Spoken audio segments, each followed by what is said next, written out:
하나님 말씀 마태복음 23장 13절 다 같이 읽겠습니다.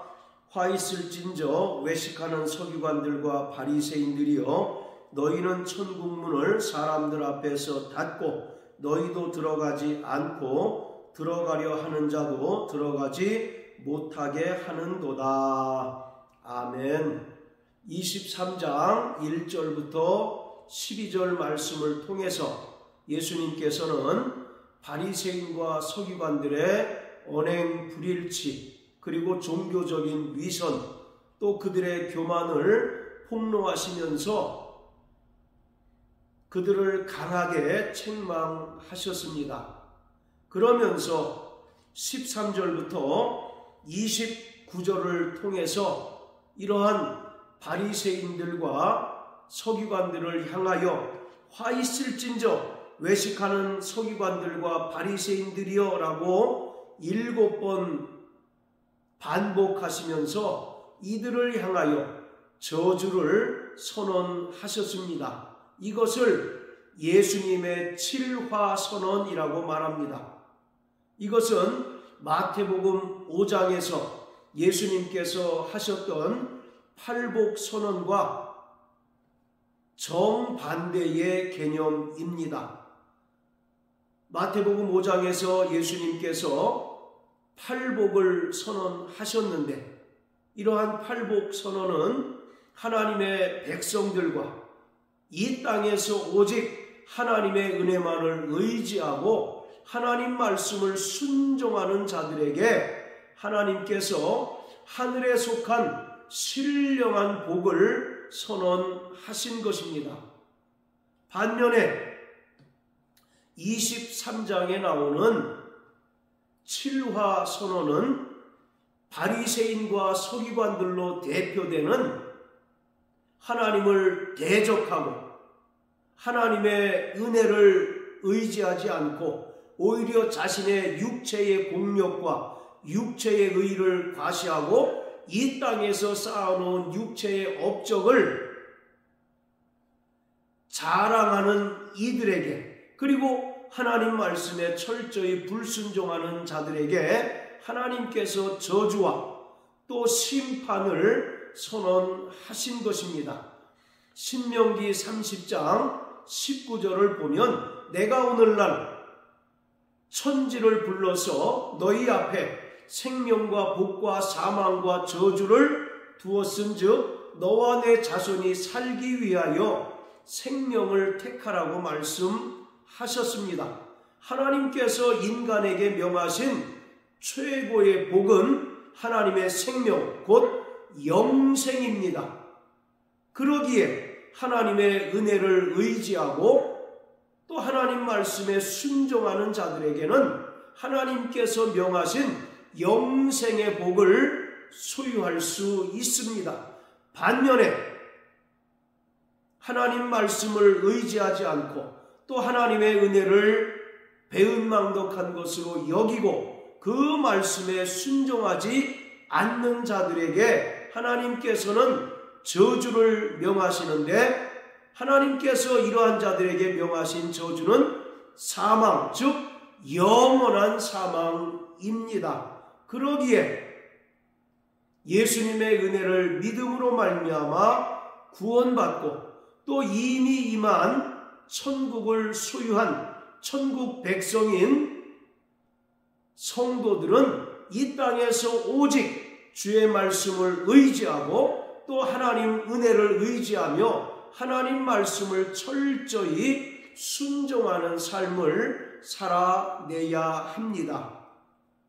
자, 오늘 본문을 보면 예수님께서 화 있을진저 외식하는 서기관들과 바리새인들이여 라고 바리새인과 서기관들을 향하여 저주를 선언하십니다. 그러면서 그 뒤에는 이들이 하나님으로부터 저주와 심판을 받을 수밖에 없는 분명한 이유를 언급하고 있습니다.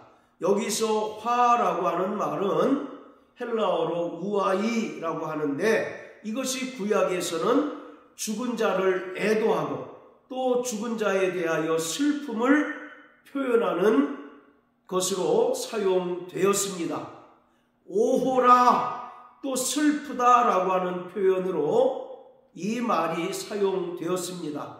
반면에 신약에서는 하나님을 대적하는 자들을 향하여 저주와 하나님의 심판을 선언하는 표현으로 사용되었습니다. 자, 마태복음 11장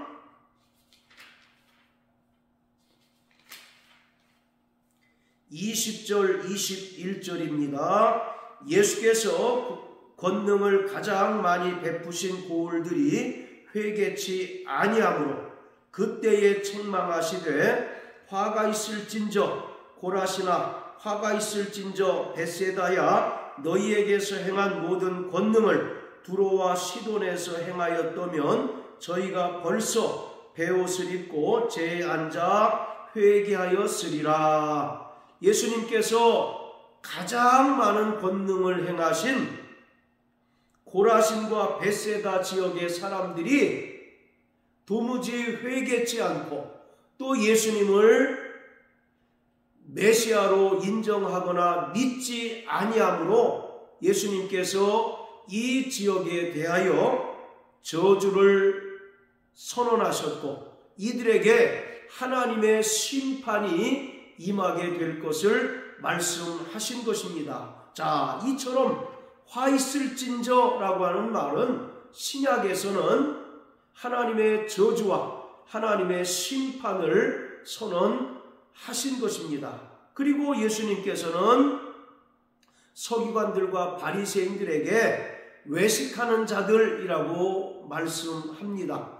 이 외식하다라고 하는 말은 가면을 쓰고 연극하다라는 의미가 있습니다. 철저히 바리새인과 서기관들의 종교적 위선을 꼬집는 표현입니다.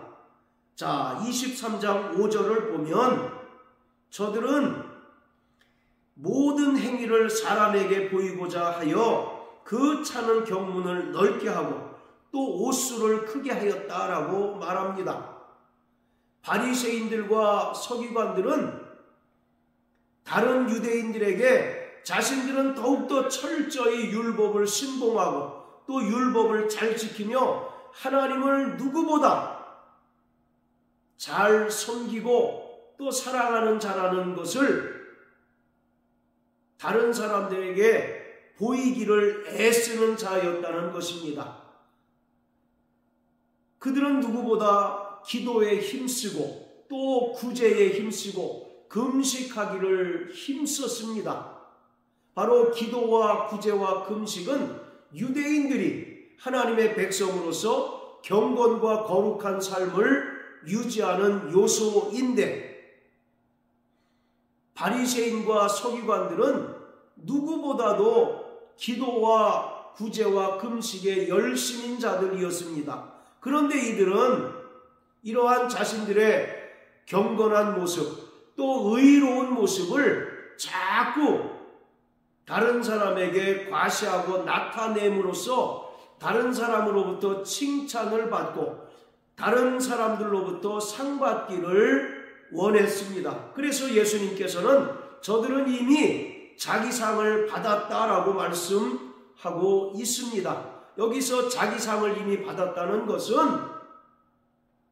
저들이 자신들의 의로움과 경건한 모습을 다른 사람들에게 보임으로써 사람들로부터 칭찬과 또 사람들로부터 존경을 이미 받았다는 것입니다. 그렇지만 더 중요한 것은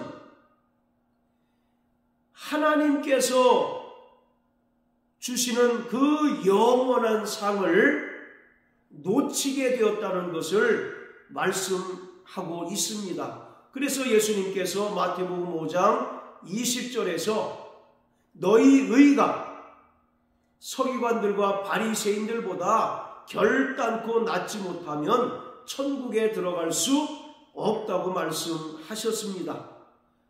바리새인들과 서기관들은 누구보다 경건한 자들이었고 누구보다 그 율법의 행위로 의로운 자들이었지만 그들은 사람들로부터 이미 칭찬과 사람들로부터 존경을 받음으로써 이미 상을 받아버렸습니다. 하나님께서 주신 그 상을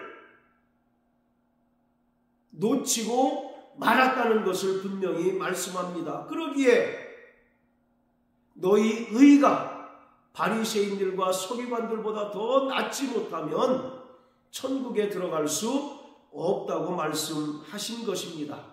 이들은 철저히 자신들의 의로운 행위를 사람들에게 보이려고 외식하는 자들이었습니다. 그들은 이미 사람들로부터 상을 받았기에 하나님께서 주시는 그 영원한 상, 즉 천국을 받을 수 없는 자들이 되고 말았다는 것입니다. 자, 그리고 13절 뒤에는 이들이 하나님으로부터 저주와 심판을 받게 된 이유에 대하여 설명하고 있습니다. 너희는 천국 문을 사람들 앞에서 닫고 너희도 들어가지 않고 들어가려 하는 자도 들어가지 못하게 하였다라고 말합니다. 저들은 모세의 자리에 앉은 자로서 율법 교사요, 또 율법 선생이요, 또 인도자들인데 그들이 바로 영적 소경이기에 소경이 소경을 인도함으로써 둘 다 구덩이에 빠질 수밖에 없었습니다. 이들은 자신들도 천국에 들어가지 않을 뿐만 아니라 천국에 들어가려 하는 자들에게 잘못된 길을, 잘못된 가르침을 줌으로써 그들도 천국에 들어가지 못하게 하였다는 것입니다. 예수님께서 이 땅에 오신 후로부터 천국은 모든 이들에게 개방되었고 활짝 열렸습니다. 자, 마태복음 11장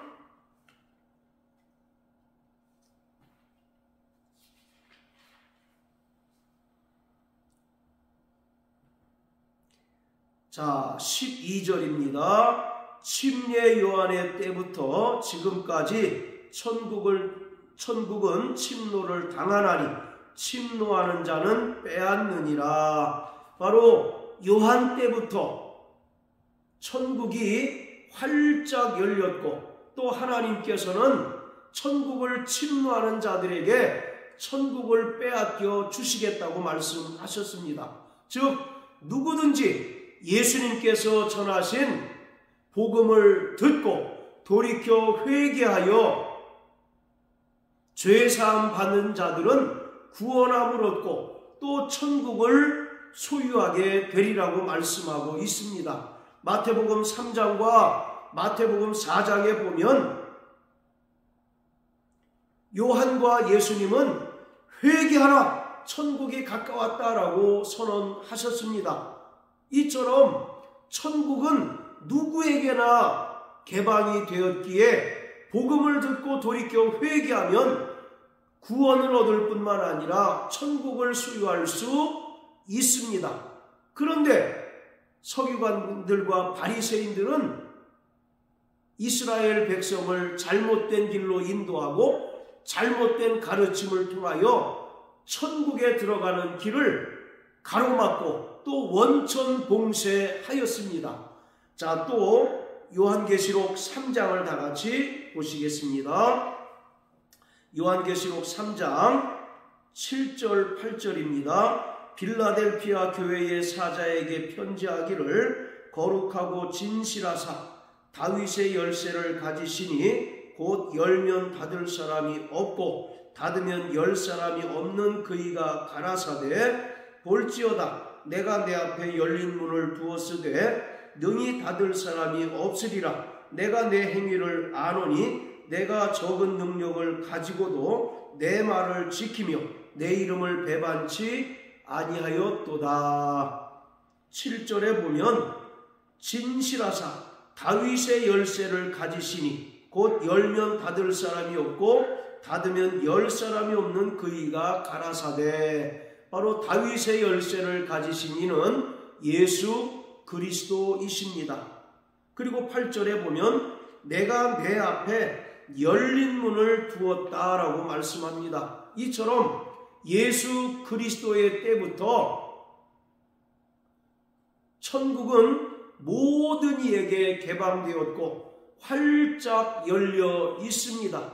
누구든지 주의 이름을 부르면 부끄러움을 당하지 아니하고 구원을 얻고, 누구든지 복음을 듣고 돌이켜 회개하면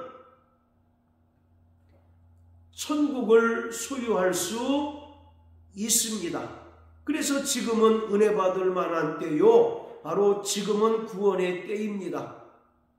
구약 때까지는 천국이 철저히 감추어져 있고 은닉되어 있지만, 이제 예수님께서 이 땅에 오심으로 말미암아 천국이 이미 도래하였고, 예수님의 십자가 죽음과 부활로 말미암아 천국은 이제 활짝 열린 문이 되었기에 누구든지 그 은혜를 의지하고 그 은혜를 믿으면 구원을 얻고 천국을 들어갈 수 있습니다.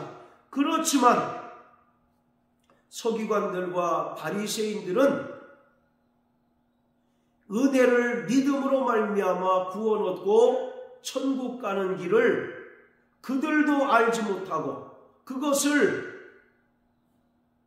유대인들에게 가르치지 아니하고 오직 율법의 행위로만 의로워지고 또 율법의 행위로만 구원 얻고 천국 갈 수 있다고 가르침으로써 그 가르침을 받는 자들은 점점 천국이 멀어질 뿐만 아니라 그러한 자들에게 천국이 점점 닫히고 말았던 것입니다. 그러기에 예수님께서는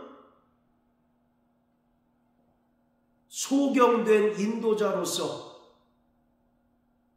하나님의 백성인 이스라엘을 구덩이에 빠뜨리는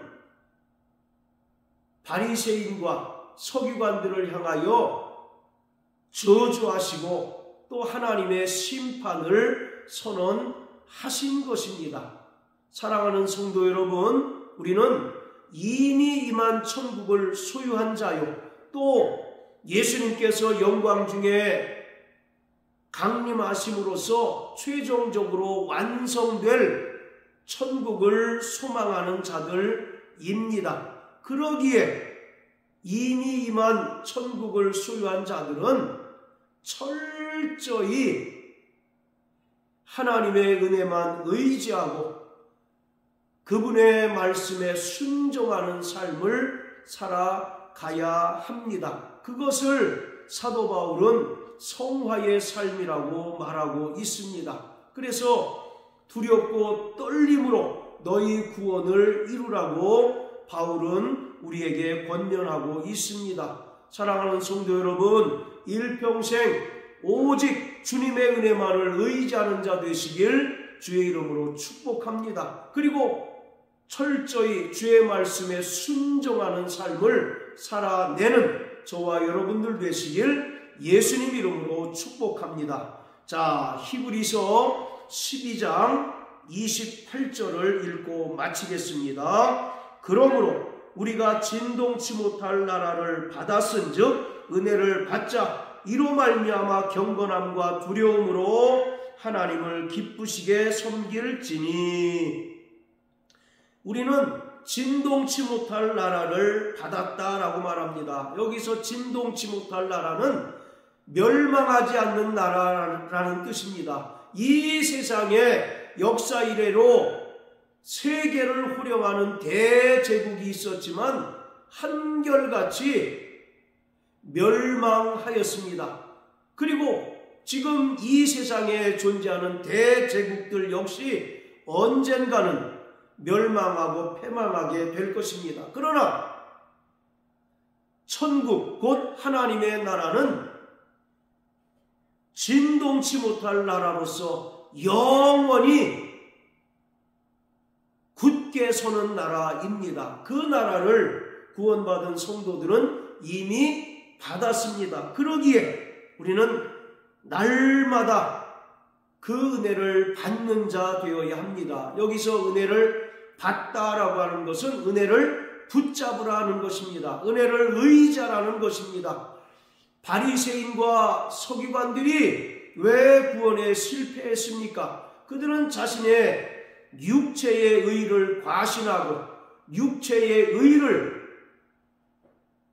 구원 얻을 방편으로 여겼기 때문에 실패하였습니다. 일평생 하나님의 은혜만을 의지하고 그 은혜를 붙잡고 살아가는 저와 여러분들 되시길 예수님 이름으로 축복합니다. 할렐루야.